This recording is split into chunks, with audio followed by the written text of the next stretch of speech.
Hello बच्चों, इस video में पढ़ने वाले हैं किरण प्रकाश की और ज्यामिति प्रकाश का पार्ट 4, जिसमें पढ़ने वाले समतल दर्पण, अवतल दर्पण, उत्तल दर्पण में जो स्थितियां होती हैं, मतलब कहाँ पे वस्तु रखेंगे और क्या स्थितियां उनकी बनेंगी, वो पढ़ने वाले।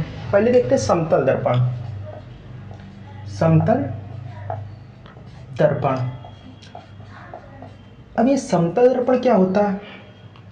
देखो, आपके घर में एक मिरर है जिसमें आप चेहरा देखते हो, उसे कहते हैं समतल दर्पण, मतलब प्लेन मिरर। ये बेसिकली कांच की एक शीट होती है जिस पर आपकी रेड ऑक्साइड की पॉलिश होती है। एक साइड पे रेड ऑक्साइड की पॉलिश होती है। अब इसके जो गुण हैं, फर्स्ट नंबर जो इसका गुण है, ये बेसिकली जो स्थिति को बताता है, और ये सारे गुण आपकी दर्पण की स्थिति को बताते हैं। जिसमें फर्स्ट गुण है, इस समतल दर्पण वाला जो प्रतिबिंब बनता है वो बेसिकली सीधा होता है। ठीक है, सीधा आभासी होता है, कॉमा वस्तु के समांतर प्रतिबिंब बनता है। ठीक है, प्रतिबिंब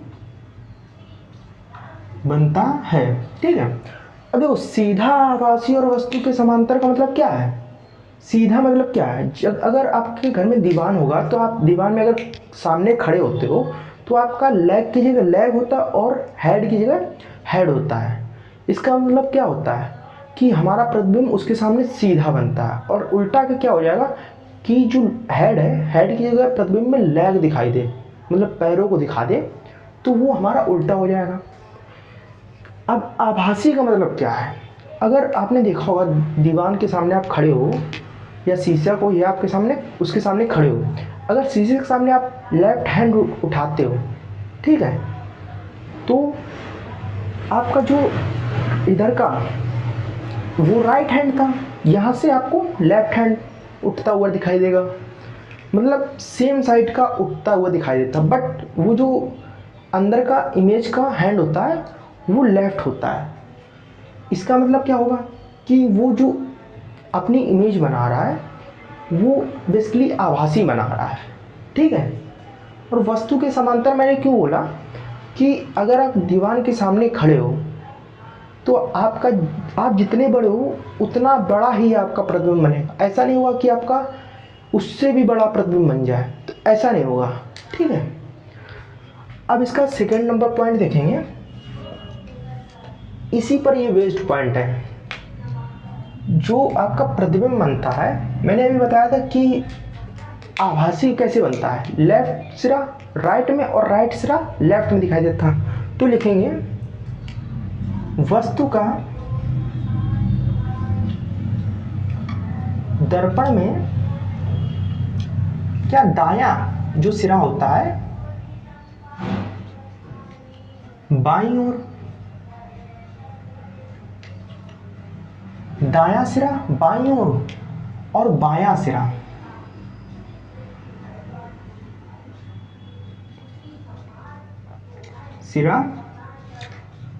दाईं ओर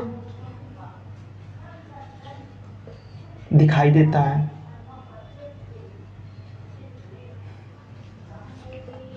दर्पण में दिखाई देता है। ठीक है, बायां दाईं और दायां बाईं ओर दिखाई देता है, अपोजिट दिखाई देता है। अब तीसरा जो पॉइंट लिखेंगे वो पॉइंट क्या है आपका? अगर आप दर्पण के सामने खड़े हो, ठीक है, आप अपने जमीन से देखोगे तो जो एक्सिस पे आप खड़े हो, जिस अक्ष पे आप खड़े हो जमीन पे, उसी अक्ष पे दर्पण मतलब जो इमेज बनती है उसी अक्ष पर बनती है। तो मान लिया आप यहाँ खड़े हो तो आपकी इमेज भी यहीं बनेगी। तो लिखेंगे वस्तु का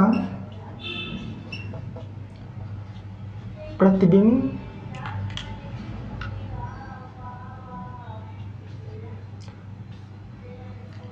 वस्तु के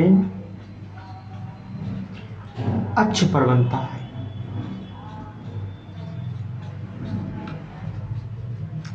ये देखो वस्तु यहाँ खड़ी है और इसका अक्ष यही तो है, यहाँ पे आपका प्रतिबिंब है। और इसमें एक और पॉइंट होता है, सिर्फ समांतर दर्पण के लिए, समतल दर्पण के लिए आप दर्पण के जितने दूरी पर खड़े हो, मतलब आप मान लिया 25 सेंटीमीटर दूरी खड़े हो, तो आपका दर्पण के अंदर प्रतिबिंब भी 25 सेंटीमीटर बनेगा।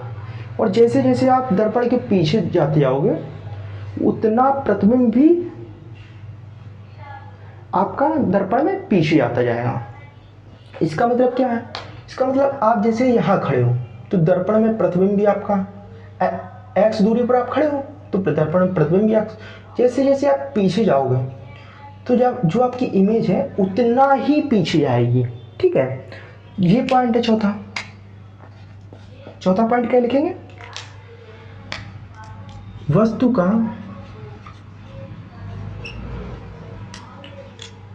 दर्पण में प्रतिबिंब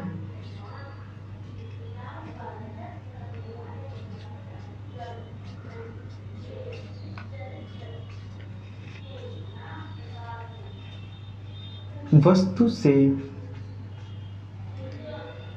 यहां लिख लेंगे, ये देखो ये जो पॉइंट होता है ये ध्रुव होता है, तो सिंपली ध्रुव लिख लेंगे। ध्रुव से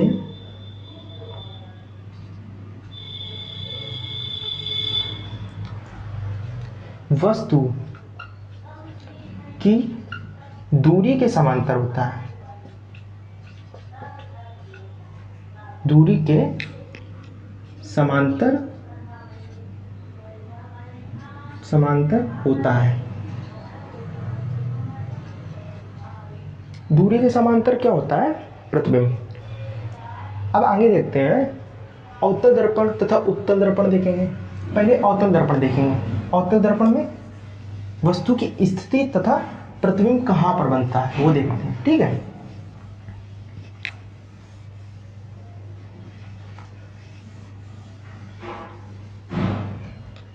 देखिए अवतल दर्पण। अवतल दर्पण देखो, अवतल दर्पण जो होता है ये गोला होता है। ठीक है, गोले के इस भाग को काट देते हैं और इसके बाहर भाग को पॉलिश कर देते हैं, इतना भाग गायब कर देते हैं। जैसे ये आपका गायब कर दिया तो आपका ये बन जाता अवतल दर्पण। ठीक है, इसको और बढ़ा लेते, थोड़ा बड़ा कर लेते हैं, ये बन गया आपका अवतल दर्पण। इसके मध्य से एक अक्ष खींचते हैं, जो ये अक्ष से कटान बिंदु होता है P, इसे P को कहते हैं ध्रुव। क्या कहते हैं? ध्रुव। P के जब लेफ्ट साइड में आप बढ़ेंगे तो आप ये क्या हो जाता है? फोकस। क्या हो जाता है? फोकस। और यहाँ पे और थोड़ा लेफ्ट में बढ़ेंगे C को क्या कहते हैं आप? वक्रता केंद्र। ठीक है, और वक्रता केंद्र के आगे आएंगे सीधा आप अनंत पे पहुंचेंगे। ठीक है, अब इसके पॉइंट देखते हैं क्या होते हैं। पर एक तरफ लिखेंगे आप वस्तु की स्थिति और दूसरी तरफ आप क्या लिखेंगे? प्रतिबिंब की स्थिति।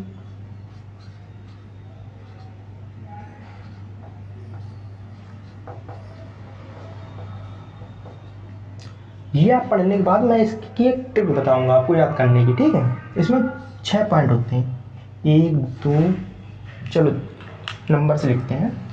पहला नंबर पॉइंट क्या होता है? जब आप अनंत पे हो, मतलब वस्तु अनंत पर हो, वस्तु अनंत पर हो, इसे बेसिकली आप लिख लें अनंत कहते हैं, अनंत। ठीक है, अब जब वस्तु अनंत पर हो तो आपका प्रतिबिंब कहाँ बनेगा? ऐसा करते हैं कि अनंत पर जब वस्तु होती है तो फोकस पर प्रतिबिंब बनता है, और फोकस पर बनने का मतलब क्या है? दर्पण के बाहर बन रहा है, बाहर बनेगा प्रतिबिंब। तो आपका प्रतिबिंब जो होगा वो होगा इसके अंदर क्या बनता है, सीधा बनता है प्रतिबिंब, मतलब हेड का हेड होता है और लेग का लेग। बट जब इसके बाहर आ जाएगा प्रतिबिंब तो ये उल्टा बनेगा, ठीक है, उल्टा। और यहाँ पे आपका जो प्रतिबिंब होता है आभासी बनता है, दर्पण के पीछे आभासी बनता है। तो यहाँ क्या बनेगा, वास्तविक प्रतिबिंब बनेगा। और यहाँ पर जितने दूर वस्तु होती है, मैंने बताया था समतल दर्पण में जितनी दूर वस्तु होती है उतना ही प्रतिबिंब आपका छोटा बनेगा। तो बहुत छोटा क्या बनता है, प्रतिबिंब बनता है, ठीक है। अब सेकंड नंबर क्या पॉइंट होगा, सेकंड नंबर आपका सिंपली पॉइंट होगा, अगर वस्तु अनंत पे थी, अब अनंत से थोड़ा पास लाओ, अनंत से पास कहाँ पे आएगी, अनंत और वक्रता केंद्र के बीच में। अगर वस्तु कहाँ पे है, अनंत तथा सी मतलब वक्रता केंद्र के बीच में। अगर अनंत और वक्रता केंद्र के बीच में है तो आपका प्रतिबिंब तो यही बनेगा जब तक ये फोकस तक नहीं आ जाता है। फोकस की जब इधर पे जाएंगे तो प्रतिबिंब दर्पण के पीछे बनता है, ठीक है। जब तक फोकस पर है तब तक आपका प्रतिबिंब यहाँ पर बनेगा, मतलब बाहर। तो आपका प्रतिबिंब सिंपली बनेगा उल्टा बनेगा, क्योंकि फोकस से जब प्रतिबिंब बाहर बनता है दर्पण के तो वो उल्टा हो जाता है, प्रतिबिंब उल्टा बनेगा। और वास्तविक बनेगा, मतलब राइट में राइट ही हाथ दिखेगा, लेफ्ट नहीं दिखेगा, ठीक है। और वस्तु से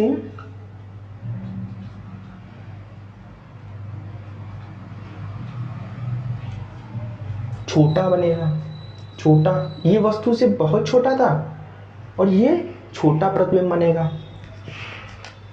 अब इसकी थर्ड नंबर देखते हैं, क्या है थर्ड नंबर। अभी अनंत और वक्रता केंद्र के बीच आए थे और थोड़ा पास कर चलते हैं। जब वस्तु कहाँ पर आ जाती है, वस्तु आ जाती है वक्रता केंद्र पर, सी पर। जब वस्तु सी पर हो, ठीक है, तो आपका प्रतिबिंब तो यही बनेगा ना, यहाँ पे, क्योंकि अभी मैंने बताया था फोकस तक या फोकस से आगे बढ़ेंगे तो हमेशा प्रतिबिंब अवतल दर्पण में आपका कहाँ बनेगा, प्रतिबिंब के दर्पण के बाहर बनेगा, ठीक है। तो दर्पण के बाहर अगर बनेगा तो उल्टे ही बनेगा। और वास्तविक सॉरी, इधर वास्तविक थोड़ा गलत लिखा है, वास्तविक, ठीक है।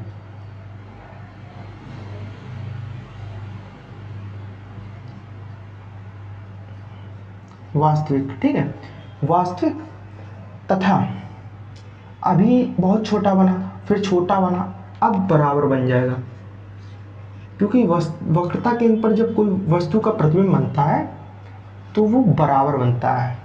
उल्टा वास्तविक वस्तु के बराबर लिख सकते हैं आप, लिख लो वस्तु के बराबर प्रतिबिंब बनता है, ठीक है। अब चौथा नंबर क्या है,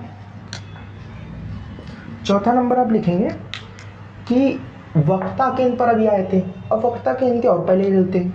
जब वस्तु कहाँ पे हो, वस्तु हो वक्रता केंद्र और फोकस के बीच, और फोकस के बीच। अब देखो वक्रता केंद्र और फोकस के बीच जब वस्तु होगी तो उसका भी प्रतिबिंब उल्टा बनेगा, वास्तविक बनेगा।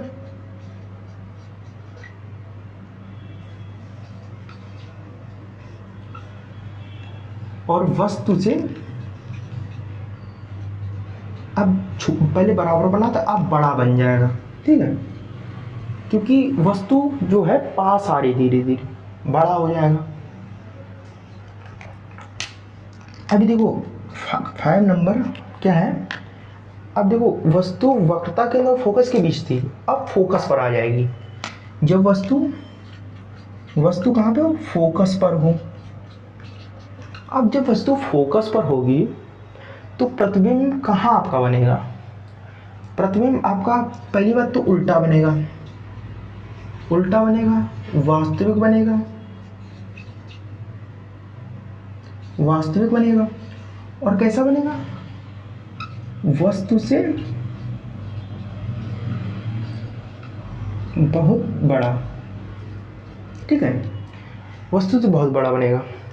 अब लास्ट पॉइंट है इसका 6 नंबर, फिर इसके बाद हम ट्रिक सीखेंगे एक। अब बचा फोकस और पोल के बीच, मतलब ध्रुव के बीच। कहाँ पे वस्तु, वस्तु फोकस व ध्रुव के बीच हो। देखो, वस्तु जब फोकस और ध्रुव के बीच होगी तो इसका हमेशा प्रतिबिंब दर्पण के पीछे बनेगा। अवतल दर्पण में इसका प्रतिबिंब हमेशा पीछे बनेगा, और दर्पण के पीछे का प्रतिबिंब क्या होता है, ये सब पलट जाएंगे। ये हो जाएगा, सीधा हो जाएगा, वास्तविक जो है वो आभासी हो जाएगा, आभासी,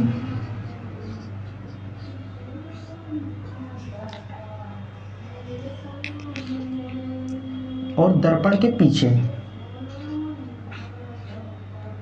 दर्पण के पीछे। ठीक है, दर्पण के पीछे बनेगा, दर्पण के पीछे बनेगा। अब देखो इसकी ट्रिक सीखते हैं। जैसे जैसे आप अनंत से फोकस की ओर बढ़ोगे, ठीक है, आप अनंत पे हो तो आपका प्रतिबिंब बहुत छोटा बनेगा, क्योंकि अनंत पर कोई वस्तु है उसका प्रतिबिंब बनेगा भी, मुझे नहीं लगता बनेगा, क्योंकि वस्तु दिखेगी नहीं, तो उसका इसलिए मान लेते हैं कि वो प्रतिबिंब बहुत छोटा। अनंत से जब पास आते हैं तो सिर्फ प्रतिबिंब छोटा हो जाता है, और वक्रता केंद्र पर आते हैं तो बराबर हो जाता है, एंड फोकस और वक्रता केंद्र के बीच में आते हैं तो धीरे धीरे बड़ा होने लगता है, बड़ा फिर उससे बड़ा। ठीक है, अब ऐसे होगा, इसका सीक्वेंस कैसे चलेगा कि आप जैसे अनंत पे हो तो आपका प्रतिबिंब फोकस पर तो बनेगा, और उल्टा तथा वास्तविक बनेगा। ठीक है, पर यह होगा कि जब अनंत से आप पास आओगे तो सबसे छोटा प्रतिबिंब बनेगा पहले। ठीक है, और फिर यहाँ आए अनंत और वक्रता, तो ये जो इसका साइज है ये यहाँ आ जाएगा, मतलब आप यहाँ आगे बढ़ोगे एक पॉइंट तो ये भी एक पॉइंट आगे बढ़ेगा। आप अनंत पे हो तो फोकस पर बन रहा है, अनंत और वक्रता केंद्र के बीच में आए तो फोकस और वक्रता केंद्र के बीच में इमेज आपकी आ जाएगी। ठीक है, और इमेज का साइज सबसे छोटे से सबसे बड़े तक पहुंचता है। मान लो अनंत पर सबसे छोटा था, फिर यहाँ आए, फिर छोटा हुआ, फिर वक्रता केंद्र पर आप आओगे तो इमेज भी वक्रता केंद्र पर बनेगी, क्योंकि देखो एक एक पॉइंट आगे बढ़ रहे हैं, यहाँ से एक पॉइंट आगे बढ़े तो वक्रता केंद्र पर आएंगे, और यहाँ से एक पॉइंट पर आगे बढ़े तो वक्रता केंद्र, तो वक्रता केंद्र पर आ गए। अब देखो पहले आपका सबसे छोटा था, फिर छोटा, अब क्या होगा, बराबर होगा, फिर इमेज हमारा ऑब्जेक्ट जो होगा यहाँ वक्रता केंद्र और फोकस के बीच आ जाएगा, बट इमेज हमारी आगे चली जाएगी। इमेज आगे चलेगी, इसका मतलब क्या है, वस्तु का साइज बड़ा होने, मतलब जो इमेज का साइज है वो बड़ा होने लगा, बढ़ती जाएगी, यहाँ बड़ी होगी और यहाँ बहुत बड़ी हो जाएगी। तो ऐसा सिंपली होता है। ठीक है, आपको ट्रिक समझ में आ गई होगी। अब आगे देखते हैं।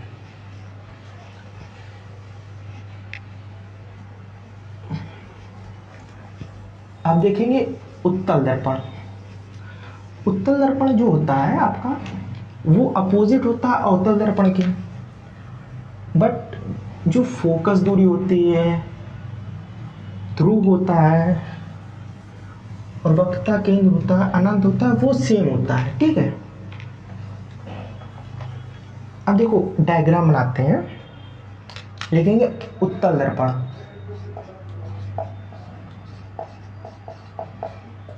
उत्तल दर्पण, देखो उत्तल दर्पण जो होता है हमारा बेसिकली कैसा होता है, ये और इसमें अंदर पॉलिश होती है, अवतल दर्पण के अपोजिट होता है। ठीक है,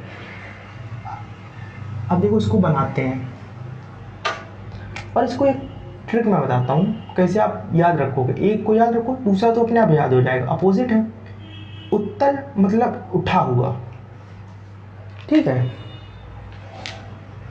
उत्तल मतलब उठा हुआ। और इसमें भी सिंपली एक पोल होता है जिसे ध्रुव कहते हैं, फोकस दूरी होती है एफ, वक्रता त्रिज्या सी होती है, एंड अनंत होता है, ठीक है।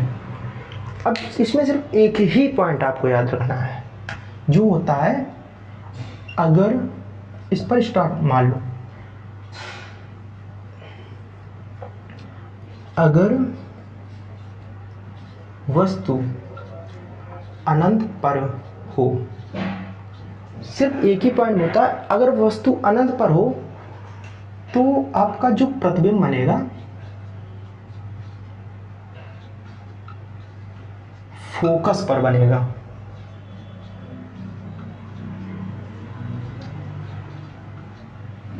और फोकस पर आपको मैंने बताया था प्रतिबिंब कैसा बनता है। यहां से अगर बाहर आ जाएंगे तो पहले वास्तविक बनता है, उल्टा बनता है, तथा वस्तु से छोटा बनता है, ठीक है। ये होता है सिंपली।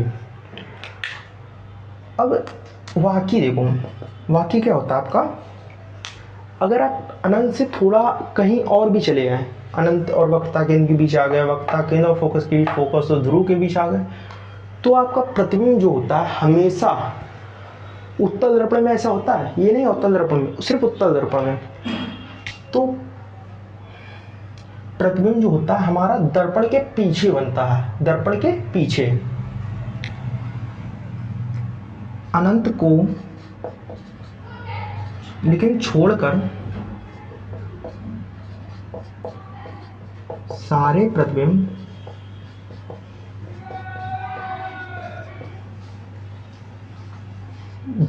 दर्पण के पीछे बनते हैं। दर्पण के पीछे अगर बनेगा इसका मतलब क्या है, वो होगा आभासी कॉमा सीधा, आभासी तथा सीधा प्रतिबिंब होगा, ठीक है। अब ये आपका पार्ट 4 खत्म हुआ, जो हमें पढ़ाना था समतल, अवतल और उत्तल दर्पण के लिए। अब इसके आगे हम 5 पार्ट में पढ़ेंगे यूवीएफ में संबंध अवतल दर्पण के लिए, ठीक है। अवतल दर्पण के लिए यूएफ में संबंध पढ़ेंगे। तब तक के लिए बाय बाय।